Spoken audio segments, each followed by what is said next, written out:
সাভারে বিক্ষুব্ধ জনতার ওপর পুলিশের গুলিতে অন্তত ২৫ জন মারা গেছে। এছাড়া পুলিশের সঙ্গে সংঘর্ষ এবং ক্ষুব্ধ জনতার আগুনে গাজীপুরে ৯ জন, যশোরে ১৮ জন সহ দেশের বিভিন্ন স্থানে অর্ধশতাধিক মানুষের মৃত্যু হয়েছে।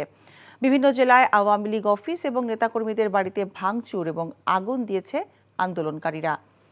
গণভবনে আসার পথে সোমবার সকালে সাভার এবং আশুলিয়ায় পুলিশের গুলিতে নিহত হন শিক্ষার্থী, বিএনপি নেতাকর্মী সহ ১৫ জন। পরে দুপুরে সাভারে ক্ষুব্ধ জনতা পুলিশকে ঘিরে ফেললে গুলিতে নিহত হন আরও ১০ জন। গুলিবিদ্ধ হয়ে হাসপাতালে ভর্তি হয়েছে সাংবাদিক, শিক্ষার্থী সহ ১৫০-এর বেশি মানুষ। অন্যদিকে আগুন দেওয়া হয়েছে ধামরাই থানা এবং সাভারে আওয়ামী লীগের কয়েকজন নেতার বাড়িতে। উন্মুক্ত আর বিক্ষিপ্ত জনতা পুড়িয়ে দিয়েছে আশুলিয়া, ধামরাই ও সাভার মডেল থানা। আওয়ামী লীগের নেতাদের বাড়ি, অফিস ও বাণিজ্য কেন্দ্রগুলোতে এখনও জ্বলছে আগুন।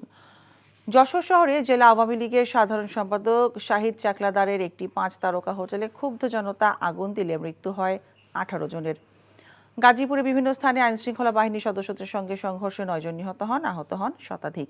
কুষ্টিয়া মডেল থানায় হামলা চালালে পুলিশের গুলিতে নিহত হন ৮ জন। চুয়াডাঙ্গায় জেলা যুবলীগের সাবেক আহ্বায়ক আরিফিন আলমের বাড়িতে আগুন দিলে মৃত্যু হয় ৪ জনের।